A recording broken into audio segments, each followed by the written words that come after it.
নমস্কাৰ। বংগ বিভাজন আৰু স্বদেশী আন্দোলনৰ দ্বিতীয় অংশলৈ আপোনাক স্বাগতম জনাইছোঁ। এতিয়া আমি আলোচনা কৰিম বংগ বিভাজন সম্পৰ্কে। 1903 চনত যেতিয়া এণ্ড্ৰু ফ্ৰেজাৰ বংগ প্ৰদেশৰ লেফটেনেণ্ট গভৰ্ণৰৰ পদত অধিষ্ঠিত হয়, তেতিয়া সেই সময়ৰ ভাইচৰয় লৰ্ড কাৰ্জনে তেওঁক আদেশ দিছিল যে বংগ প্ৰদেশৰ সীমান্ত পুনৰ গঠন কৰা হওক। তেতিয়া এণ্ড্ৰু ফ্ৰেজাৰেও বংগ প্ৰদেশৰ পৰা ঢাকা, চট্টগ্ৰাম আৰু ৰাজশ্বাহীক কাটি নি অসমৰ লগত সংলগ্ন কৰিছিল। আৰু তেওঁ এই আঁচনিখন এনেদৰে তৈয়াৰ কৰি 28 মাৰ্চ 1903 তাৰিখে লৰ্ড কাৰ্জনৰ হাতত জমা দিছিল। ইয়াৰ পিছত 1903 চনৰ 1 জুন তাৰিখে লৰ্ড কাৰ্জনে সেই সময়ৰ ভাৰতৰ সচিব হাৰ্বাৰ্ট ৰিজলিৰ সৈতে আলোচনা কৰিছিল আৰু শেষত এটা প্ৰস্তাৱ তৈয়াৰ কৰি লণ্ডন চৰকাৰলৈ আগবঢ়াইছিল। আৰু শেষত যেতিয়া লণ্ডন চৰকাৰে এই প্ৰস্তাৱটো গ্ৰহণ কৰে, তেতিয়া ই আঞ্চলিক পুনৰ্গঠন সংক্ৰান্ত টকা নামেৰে বিবেচিত হৈছিল। আৰু শেষত এই প্ৰস্তাৱটো ভাৰতৰ সচিব হাৰ্বাৰ্ট ৰিজলিয়ে 1903 চনৰে 6 ডিচেম্বৰত প্ৰকাশ কৰে আৰু ইয়াকেই বিখ্যাত ৰিজলি পেপাৰ বুলি জনাজাত হয়। আৰু এই ঘটনাটোকেই বংগ ভংগ বুলি কোৱা হয়। ইয়াত বাকচত দিয়া তথ্যৰ প্ৰতি লক্ষ্য ৰাখিলে আমি দেখা পাম যে কাটি আনি অসমৰ লগত সংলগ্ন কৰা 3টা সংমণ্ডলৰে সৰ্বমুঠ মুছলমান লোক আছিল 18 নিযুত আৰু হিন্দু আছিল 12 নিযুত। তাৰোপৰি সৰ্বমুঠ এলেকাৰ হিচাপো ইয়াত দিয়া আছে, গতিকে এইখিনি চাই লোৱা উচিত। এই বংগ ভংগৰ প্ৰস্তাৱত 2খন ৰাজ্য গঠিত হৈছিল। পূৰ্বৰ বংগ প্ৰদেশৰ 15খন জিলা, উত্তৰ আৰু পূব অঞ্চলৰ 15খন জিলা অসমৰ লগত সংলগ্ন কৰি পূৰ্ববংগ আৰু অসম নামে এখন নতুন ৰাজ্যৰ নামকৰণ কৰিছিল। আৰু বাকী থকা অংশ অৰ্থাৎ পশ্চিম খণ্ডৰ সৈতে বিহাৰ, উৰিষ্যা আৰু ছোটা নাগপুৰক আগৰ দৰেই ৰাখিছিল আৰু ইয়াক পশ্চিম বংগ বুলি নামকৰণ কৰিছিল। সেই সময়ৰ নতুন ৰাজ্য পূৰ্ববংগ আৰু অসমৰ ৰাজধানী আছিল ঢাকা। বৰ্তমান ঢাকা বাংলাদেশৰ অন্তৰ্গত। আনহাতে পশ্চিম বংগৰ ৰাজধানী আছিল কলকাতা। জনসংখ্যাৰ ফালৰ পৰা আমি লক্ষ্য কৰিলে পূৰ্ববংগ আৰু অসমত দেখা পাম যে ইয়াতে গৰিষ্ঠ সংখ্যক মুছলমান লোক আৰু হিন্দু সংখ্যালঘুত আছে। গতিকে আৰু আনহাতে যেতিয়া আমি পশ্চিম বংগৰ জনসংখ্যাৰ গাঁথনিলৈ লক্ষ্য কৰিম, তাত দেখিম যে হিন্দু সংখ্যাগৰিষ্ঠ আৰু মুছলমান সংখ্যালঘুত আছে। গতিকে ইয়াৰ পৰা এটাই উদ্দেশ্য আমাৰ আগত প্ৰকাশ পাইছে যে ইংৰাজসকলে বিচাৰিছিল যে ভাৰতত হিন্দু আৰু মুছলমান লোকৰ একতা বিনষ্ট হয়। সেইবাবেই তেওঁলোকে এনেধৰণৰ সিদ্ধান্ত লৈছিল। তাতোকৈ গুৰুত্বপূৰ্ণ কথা যে পশ্চিম বংগ অঞ্চলত বাঙালী লোক অৰ্থাৎ বঙালী লোকসকল সংখ্যালঘুত পৰিণত হ'ব লগা হৈছিল, যাৰ ফলত ব্ৰিটিছৰ সাম্ৰাজ্যবাদী স্থিতি আমি সহজতে চিনিব পাৰোঁ। ইয়াৰ জৰিয়তে ব্ৰিটিছসকলে ভাৰতত সাম্প্ৰদায়িকতাবাদ বিস্তৃত কৰাৰ পৰিকল্পনা হাতত লৈছিল। আনহাতে তেওঁলোকে বিচাৰিছিল যে মুছলমান লোকসকল ভৱিষ্যতলৈও শিক্ষিত নহওক, সেইবাবে তেওঁলোকে মুছলমান লোকসকলক নিজৰ তলতীয়া কৰি ৰাখিবলৈ বিচাৰিছিল। তাৰোপৰি আনখন প্ৰদেশত তেওঁলোকে শিক্ষিত বাঙালীসকলক সংখ্যালঘুত ৰূপান্তৰিত কৰিছিল, যাৰ জৰিয়তে তেওঁলোকে সাম্ৰাজ্যবাদ বিস্তাৰৰ পথত যাতে কোনো ধৰণৰ বাধা আহি নপৰে তাৰ নিশ্চিত কৰিছিল। সকলোতকৈ গুৰুত্বপূৰ্ণ যে 1905 চনৰ 2 ফেব্ৰুৱাৰী তাৰিখে লৰ্ড কাৰ্জনে এই প্ৰস্তাৱটো লণ্ডনত থকা ভাৰত সচিবালয় প্ৰেৰণ কৰে। আৰু শেষত 1905 চনৰ 16 অক্টোবৰত বংগভংগৰ দিন ধাৰ্য কৰা হৈছিল, অৰ্থাৎ সেইদিনাই বংগভংগ কৰা হৈছিল। আৰু ইয়াত এখন আঁচনি প্ৰকাশ পাইছিল। আঁচনিখনৰ প্ৰথম দফা ইয়াত উল্লেখ কৰা আছে। এইখিনি আছিল এনেধৰণৰ। ইয়াত দিয়া আছে ক ৰাজশ্বাহী, ঢাকা আৰু চট্টগ্ৰাম সংমণ্ডলৰ সৈতে অসম সংলগ্ন নতুন প্ৰদেশখনৰ নাম পূৰ্ববংগ আৰু অসম হ'ব, অৰ্থাৎ পূৰ্বৰ অসমৰ লগত নতুন 3খন সংমণ্ডল সংলগ্ন কৰা হৈছিল। সেইকেইখন আছিল ৰাজশ্বাহী, ঢাকা আৰু চট্টগ্ৰাম। খ দিয়া আছে পূৰ্ববংগ আৰু অসম প্ৰদেশৰ ৰাজধানী হ'ব ঢাকা, অৰ্থাৎ নতুন যিখন ৰাজ্য সৃষ্টি কৰা হ'ল সেইখনৰ ৰাজধানী ঢাকা। গ দিয়া আছে, পূৰ্ববংগ আৰু অসম প্ৰদেশৰ শাসনৰ দায়িত্ব এজন লেফটেনেণ্ট গভৰ্ণৰৰ হাতত অৰ্পণ কৰা হ'ব। অৰ্থাৎ এই প্ৰদেশখনৰ শাসনৰ দায়িত্ব লেফটেনেণ্ট গভৰ্ণৰ এজনৰ হাতত অৰ্পণ কৰা হৈছিল। আনহাতে অসম প্ৰদেশৰ যিখন ৰাজধানী আছিল সেই ৰাজধানীখন শ্বিলঙৰ পৰা ঢাকালৈ স্থানান্তৰিত কৰা হৈছিল। আগতে অসমৰ ৰাজধানী আছিল শ্বিলং, তাৰ পাছত ইয়াক ঢাকালৈ স্থানান্তৰিত কৰা হয় যেতিয়া পূৰ্ববংগ আৰু অসম নামৰ নতুন ৰাজ্যখন গঠন হয়। দ্বিতীয় দফাত আইন সংক্ৰান্তীয় কিছুমান ব্যৱস্থা দিয়া আছে। ইয়াত ক অংশত লিখিছে, পূৰ্ববংগ আৰু অসমৰ বাবে ঢাকাত সুকীয়া উচ্চ ন্যায়ালয় স্থাপন কৰা হ'ব। খ দিয়া আছে, সুকীয়া উচ্চ ন্যায়ালয় স্থাপন নোহোৱা পৰ্যন্ত প্ৰদেশখন কলিকতা উচ্চ ন্যায়ালয়ৰ এখতিয়াৰভুক্ত হ'ব। অৰ্থাৎ যেতিয়ালৈকে নতুন উচ্চ ন্যায়ালয় স্থাপন কৰা নহয় তেতিয়ালৈকে কলিকতাতেই ইয়াৰ কাম কাজসমূহ চলিব। তৃতীয় দফাত পশ্চিমবংগৰ কথাসমূহ দিয়া আছে।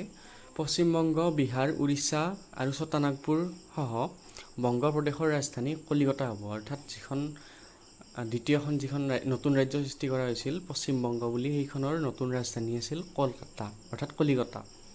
আৰু চতুৰ্থ দফাত দিয়া আছে, 1905 খ্ৰীষ্টাব্দৰ 16 অক্টোবৰত বংগ বিভাজন পৰিকল্পনা কাৰ্যকৰী কৰা হ'ব।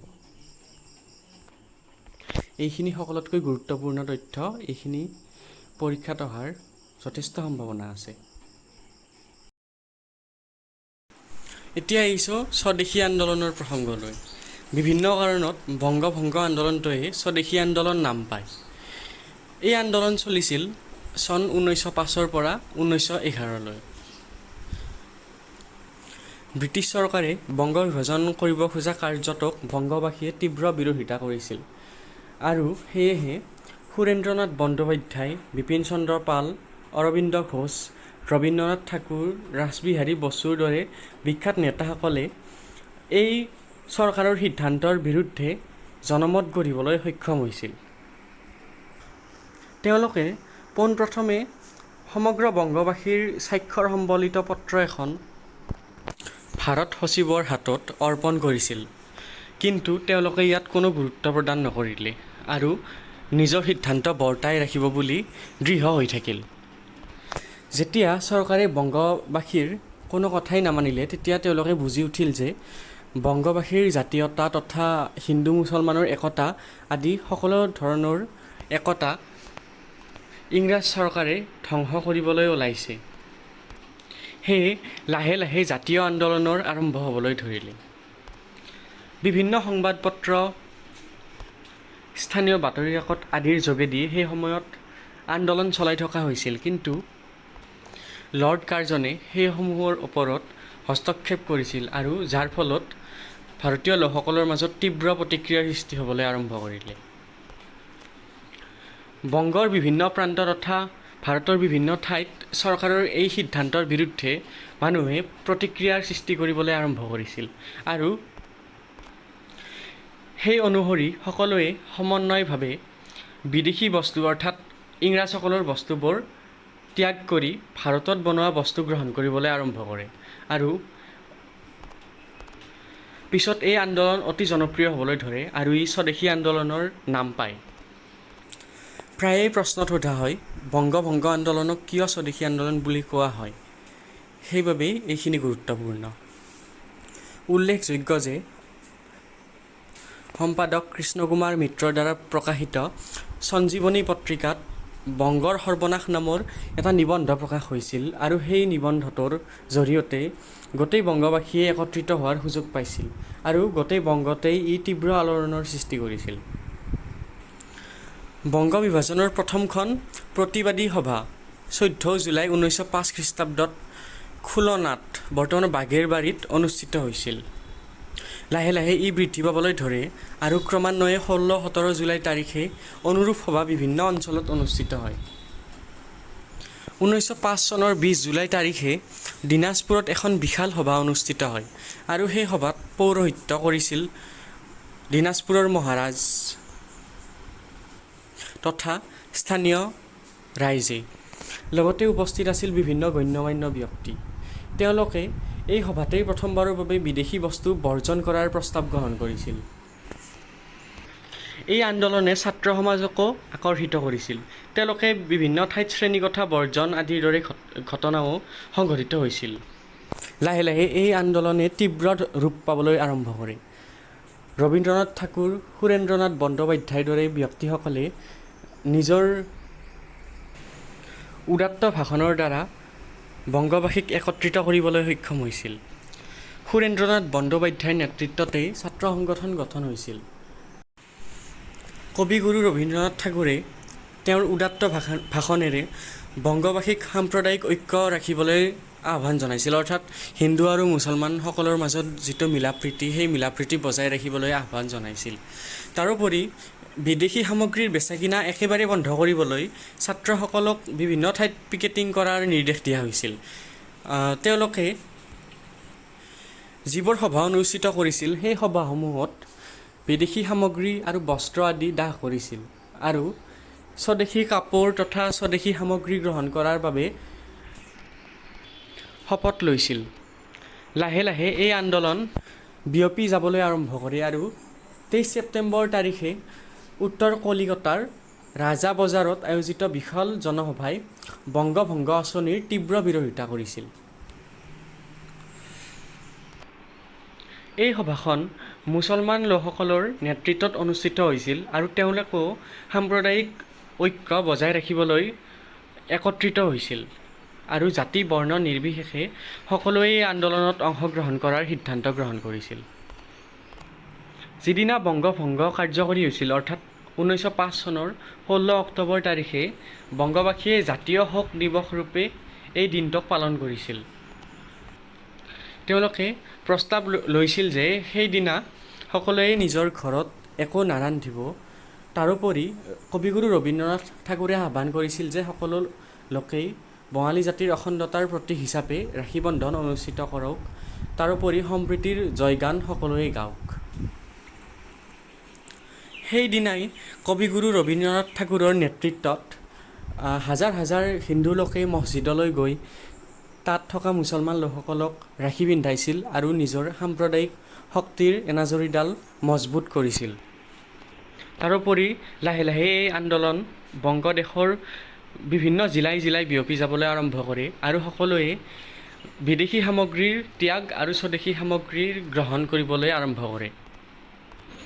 উল্লেখযোগ্য যে ছাত্ৰসকলে এই সিদ্ধান্ত বৰ্জন নকৰালৈ বিদ্যালয়লৈ খালী ভৰিৰে অহা যোৱা কৰাৰ সংকল্প লৈছিল। ইয়াত গুৰুত্বপূৰ্ণ প্ৰশ্ন, ফেডাৰেল হলৰ আধাৰশিলা কোনে স্থাপন কৰিছিল? আৰু উত্তৰটো হ'ব আনন্দ মোহন বসুৱে। তেওঁ এই হলৰ আধাৰশিলা স্থাপন কৰি বংগৰ জনসাধাৰণক বংগভংগ বিৰোধী আন্দোলনত জঁপিয়াই পৰিবলৈ আহ্বান জনাইছিল। সেই সময়ত কলিকতাৰ জনতাই বংকিম চন্দ্ৰ চট্টোপাধ্যায়ৰ দ্বাৰা ৰচিত বন্দে মাতৰম গীতৰ জৰিয়তে গোটেই কলিকতাৰ আকাশ বতাহ কঁপাই তুলিছিল। আৰু সেইদিনাৰ পৰাই বংগবাসীয়ে শোক দিৱস বছৰজোৰাকৈ পালন কৰিবলৈ আৰম্ভ কৰে। প্ৰথমতে স্বদেশী আন্দোলন কেৱল বিদেশী বস্তুৰ ত্যাগ আৰু স্বদেশী বস্তুৰ গ্ৰহণতেই সীমাবদ্ধ আছিল। ইয়াৰ জৰিয়তে ব্ৰিটিছৰ অৰ্থনৈতিক শক্তিক কিছু পৰিমাণে হ'লেও দুৰ্বল কৰাৰ চেষ্টা কৰা হৈছিল। কিন্তু লাহে লাহে এই আন্দোলনে বিস্তাৰিত ৰূপ পাবলৈ আৰম্ভ কৰে। বংগৰ জনসাধাৰণে চৰকাৰৰ আদেশ অমান্য কৰাৰো সিদ্ধান্ত গ্ৰহণ কৰিবলৈ আহ্বান কৰিছিল আৰু তেওঁলোকে এণ্টি চাৰ্কুলাৰ ছ'চাইটি গঠন কৰি চৰকাৰৰ আদেশ অমান্য কৰাৰ সিদ্ধান্ত গ্ৰহণ কৰিছিল। তাৰোপৰি ছাত্ৰসকলে শিক্ষানুষ্ঠানো ত্যাগ কৰিবলৈ আৰম্ভ কৰিছিল আৰু তাৰ সলনি স্বদেশী শিক্ষা গ্ৰহণ কৰিবলৈ সকলোৱে ছাত্ৰসকলক আহ্বান জনাইছিল। এই আহ্বায়কসকলৰ ভিতৰত আছিল বিপিন চন্দ্ৰ পাল, ৰবীন্দ্ৰনাথ ঠাকুৰ, আব্দুল ৰছুল প্ৰমুখ্যে বিভিন্ন গণ্যমান্য নেতা। যিসকলে ছাত্ৰ সমাজক চৰকাৰী শিক্ষানুষ্ঠান ত্যাগ কৰিবলৈ আহ্বান জনাইছিল। তাৰোপৰি সতীশ চন্দ্ৰ মুখোপাধ্যায়ৰ দ্বাৰা সম্পাদিত দি ডন পত্ৰিকাত কলকাতা বিশ্ববিদ্যালয়ক এক গোলামখানা বুলি অভিহিত কৰা হৈছিল, কাৰণ সেই সময়ত ইয়াক ব্ৰিটিছে পৰিচালিত কৰিছিল আৰু তেওঁ ছাত্ৰসকলক এই গোলামখানা ত্যাগ কৰি স্বদেশীভাৱে দিয়া শিক্ষা গ্ৰহণ কৰিবলৈ আহ্বান জনাইছিল। লাহে লাহে বংগত নতুন নতুন জাতীয় শিক্ষানুষ্ঠান সৃষ্টি হ'বলৈ আৰম্ভ হ'ল। সতীশ চন্দ্ৰ মুখোপাধ্যায়ে ৰবীন্দ্ৰনাথ ঠাকুৰ আৰু চাৰুদাস বন্দ্যোপাধ্যায়ৰ সহযোগত ডন ছ'চাইটি নামৰ এটা জাতীয় অনুষ্ঠান গঢ় দিছিল, যাৰ জৰিয়তে ছাত্ৰ ছাত্ৰীসকলৰ মাজত দেশপ্ৰেমমূলক ভাৱ জাগ্ৰত কৰা হৈছিল। তাৰোপৰি ইয়াৰ জৰিয়তে তেওঁ ছাত্ৰসকলক ব্ৰিটিছ শিক্ষাৰ পৰা দূৰত ৰাখিবলৈ বিচাৰিছিল। কবিগুৰু ৰবীন্দ্ৰনাথ ঠাকুৰেও এই ক্ষেত্ৰত আগভাগ লৈছিল। তেখেতে 1905 চনৰ 5 আগষ্ট তাৰিখে জাতীয় শিক্ষাৰ প্ৰয়োজনীয়তা সম্পৰ্কে মানুহৰ আগত কৈছিল আৰু তাৰে পিছদিনাই অৰ্থাৎ 1905 চনৰ 6 আগষ্ট তাৰিখে বিশাল জনতাৰ উপস্থিতিত বংগ জাতীয় বিদ্যালয় নামৰ জাতীয় শিক্ষানুষ্ঠান এটা আৰম্ভ কৰে।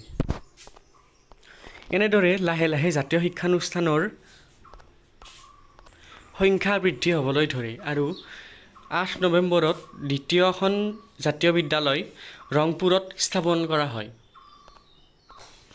যেতিয়া ক্ৰমান্বয়ে ছাত্ৰ ছাত্ৰীসকলে চৰকাৰী বিশ্ববিদ্যালয় আৰু বিদ্যালয়সমূহ ত্যাগ কৰিবলৈ আৰম্ভ কৰিছিল, তেতিয়া জাতীয় শিক্ষানুষ্ঠানসমূহ বৃদ্ধি হ'বলৈ ধৰে। ইয়াত গুৰুত্বপূৰ্ণ প্ৰশ্ন হ'ব পাৰে, বেংগল টেকনিকেল ইনষ্টিটিউট নামৰ অনুষ্ঠানটো কাৰ অৰ্থ সাহায্যত গঢ়ি উঠিছিল? উত্তৰটো হ'ব খ্যাতনামা বেৰিষ্টাৰ তাৰকনাথ পালিতৰ অৰ্থ সাহায্যত। তেখেত অসমৰ প্ৰথমগৰাকী ICS আনন্দৰাম বৰুৱাৰ অন্তৰংগ বন্ধুও আছিল। স্বদেশী আন্দোলনত নাৰীৰ ভূমিকা আছিল অন্যতম। পুৰুষৰ সমান্তৰালকৈ নাৰীসকলেও এই আন্দোলনত যোগদান কৰিছিল। ইয়াৰ ভিতৰত উল্লেখযোগ্য এগৰাকী নাৰী আছিল সৰলা দেৱী চৌধুৰীণী। তেখেত বিপ্লৱী ভাৱাদৰ্শৰে উদ্বুদ্ধ আছিল। তেওঁ মহাৰাষ্ট্ৰৰ শিৱাজী উৎসৱৰ অনুকৰণ কৰি বীৰাষ্টমী ব্ৰত তথা বিভিন্ন ধৰণৰ লাঠি খেল বা কুস্তি আদি আয়োজন কৰি যুৱক যুৱতীসকলক প্ৰশিক্ষণ দি আহিছিল।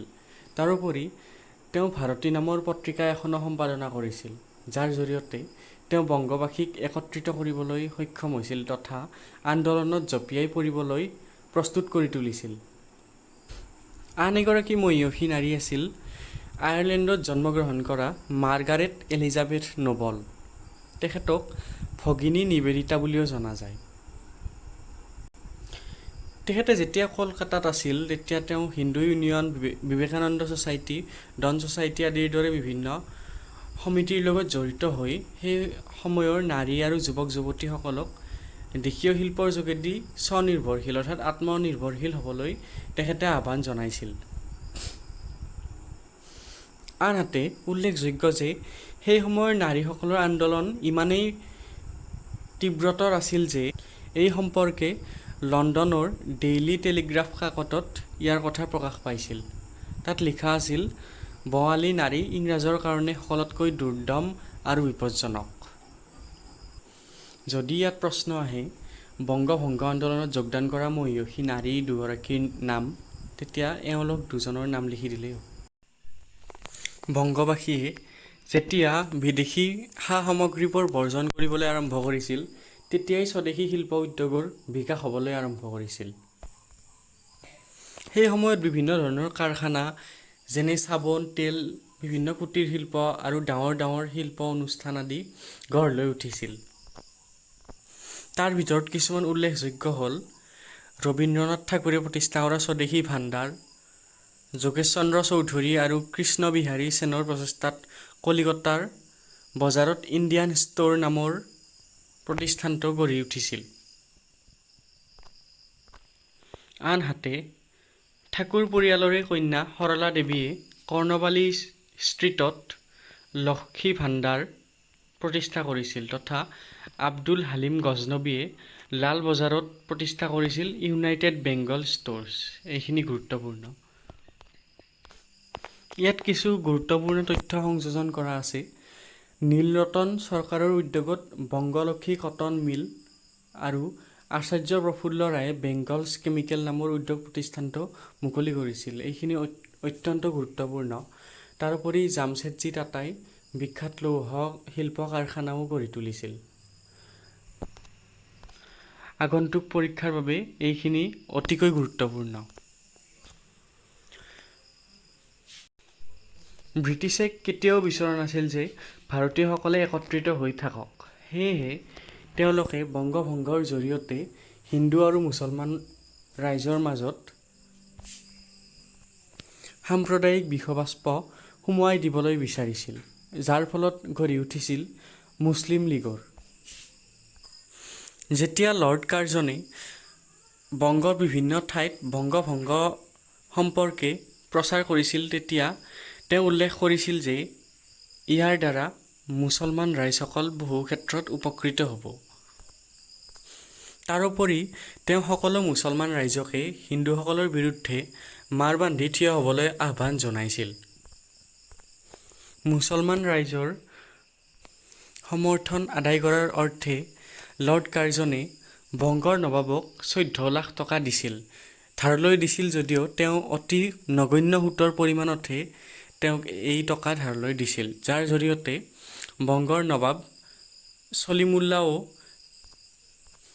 লৰ্ড কাৰ্জনৰ সমৰ্থক অৰ্থাৎ বংগ বিভাজনৰ সমৰ্থক হৈ উঠিছিল।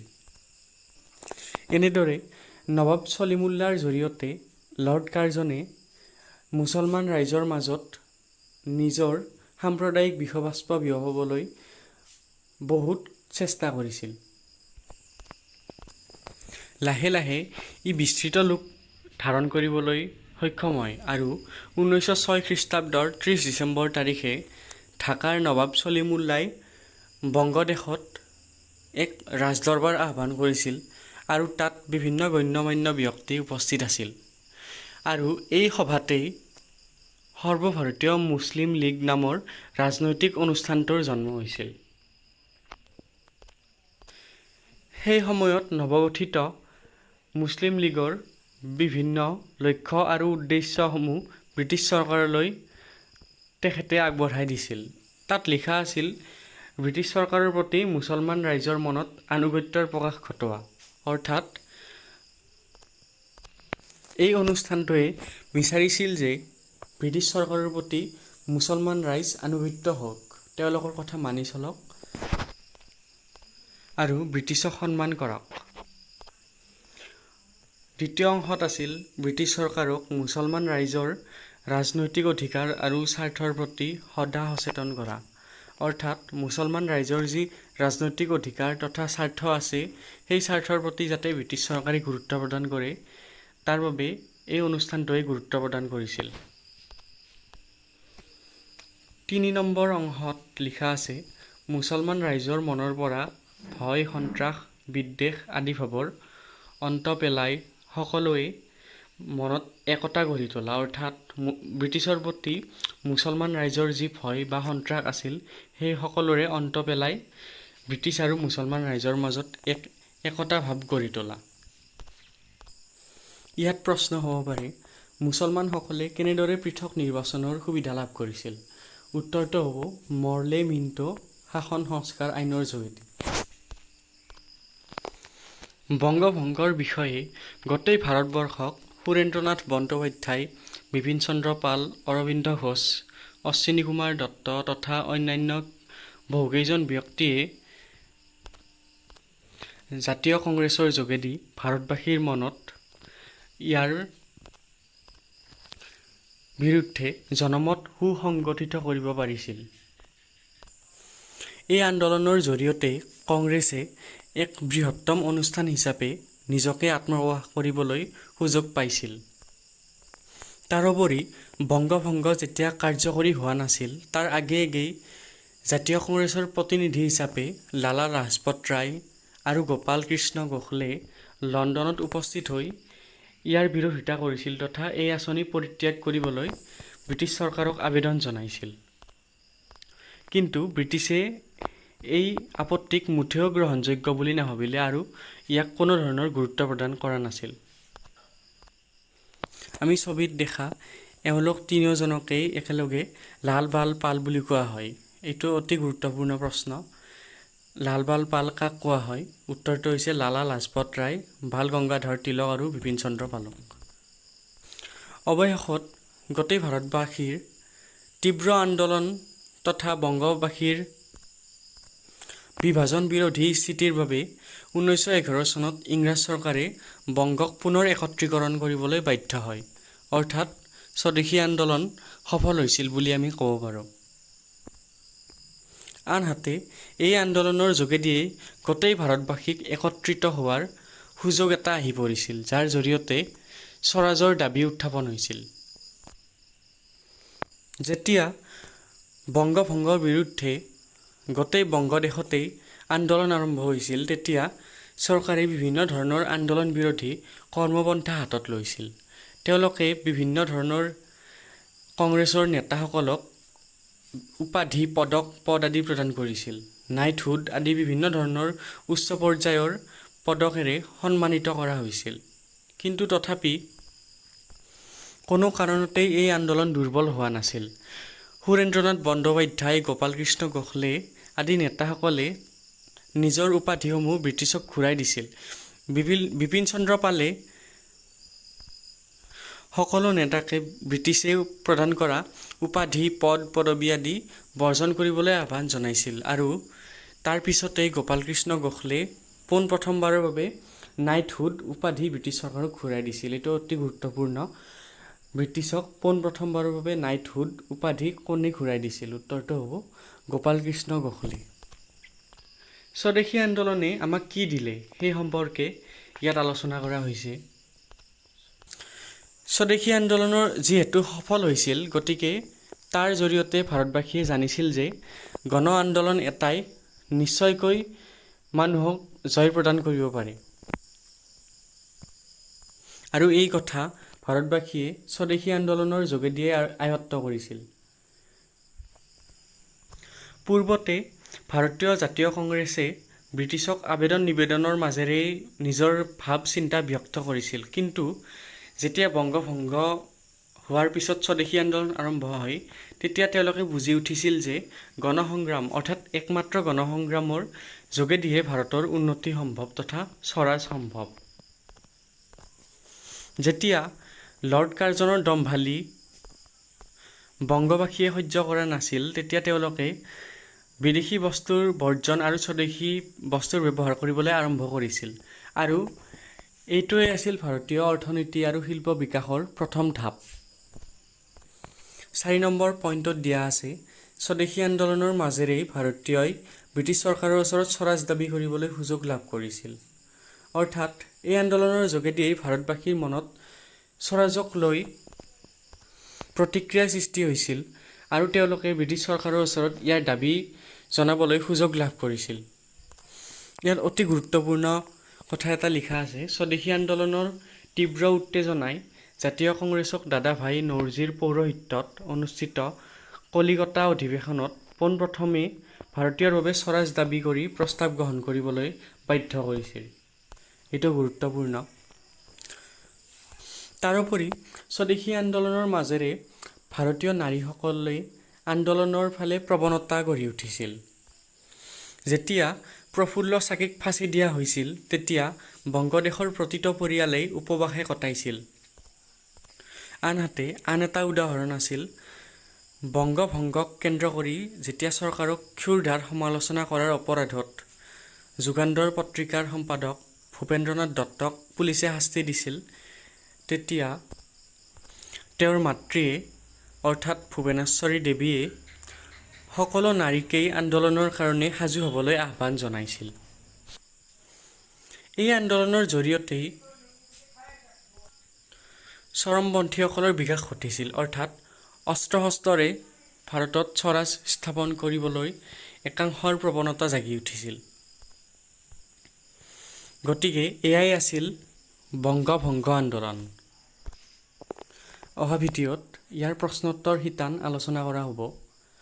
গতিকে চেনেলটো ছাবস্ক্ৰাইব কৰিব আৰু শ্বেয়াৰ কৰিব। ধন্যবাদ।